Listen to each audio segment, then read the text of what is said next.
বন্ধুরা, আজকে আমি পাঁচমিশালির লাবড়া বানাই নেব। সব সবজি দিয়ে আজকে একটা লাবড়া তৈরি করব।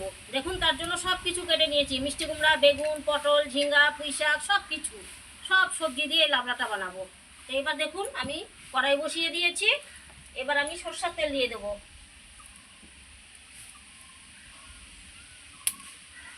বন্ধুরা, এটা ডালের উপরেও ভালো লাগবে। খিচুড়ি গরম হয়ে গেছে, ফোড়নে দিলাম তেজপাতা, সামান্য একটু পাঁচফোড়ন। এইবার দিচ্ছি কাঁচা লঙ্কা চেরা। এইবার সবজিগুলো আমি দিয়ে দিচ্ছি।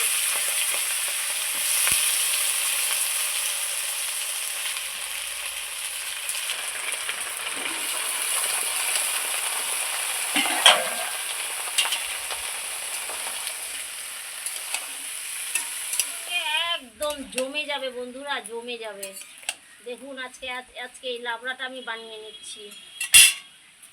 খুব সুন্দর আমি নেড়ে চেড়ে নিলাম। এইবার দিয়ে দিচ্ছি লবণ, সঙ্গে একটু হলুদ গুঁড়ো। এই লাবড়াটা আবার লবণ হলুদ দিয়ে খুব সুন্দর করে নাড়চাড় করে নিয়ে আমি উপর থেকে ঢাকিয়ে দেবো। তাহলে কি হবে, সবজিটা তাড়াতাড়ি সেদ্ধ হয়ে যাবে আর তাড়াতাড়ি রান্নাটাও হবে।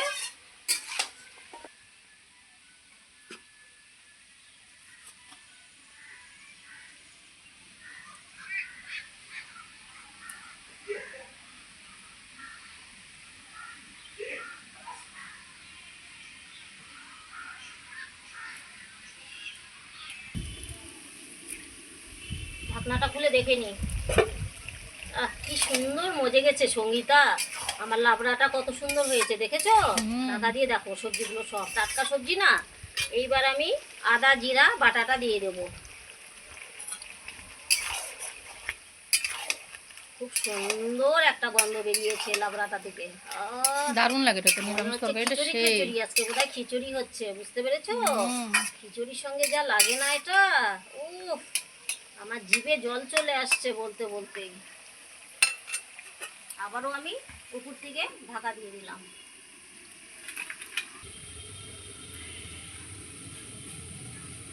রান্নাটা করে একটু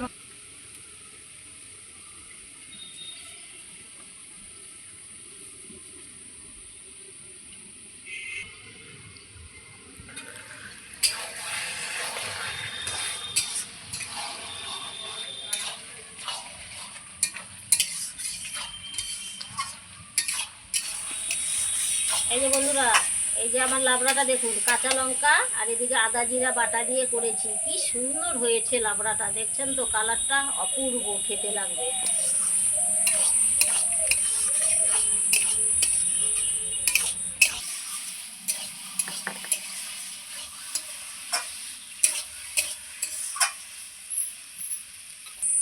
বন্ধুরা, আমার লাবড়াটা হয়ে গেছে। নামানোর আগে একটু মিষ্টি দিয়ে দিচ্ছি।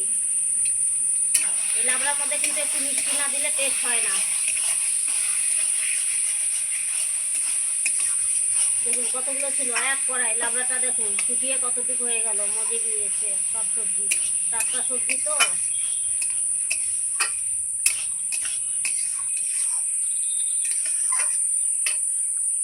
আমার লাবড়াটা হয়ে গেছে খুব সুন্দর করে। এইবার আমি নামিয়ে নিচ্ছি। একটা পাত্রের মধ্যে নামিয়ে নিচ্ছি। দেখুন বন্ধুরা, কত সুন্দর হয়েছে আমার লাবড়াটা।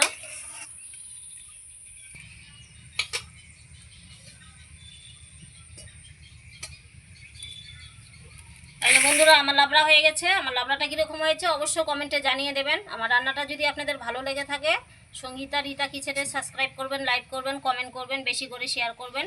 ফেসবুকে যদি দেখে থাকেন অবশ্যই ফলো করবেন। ধন্যবাদ।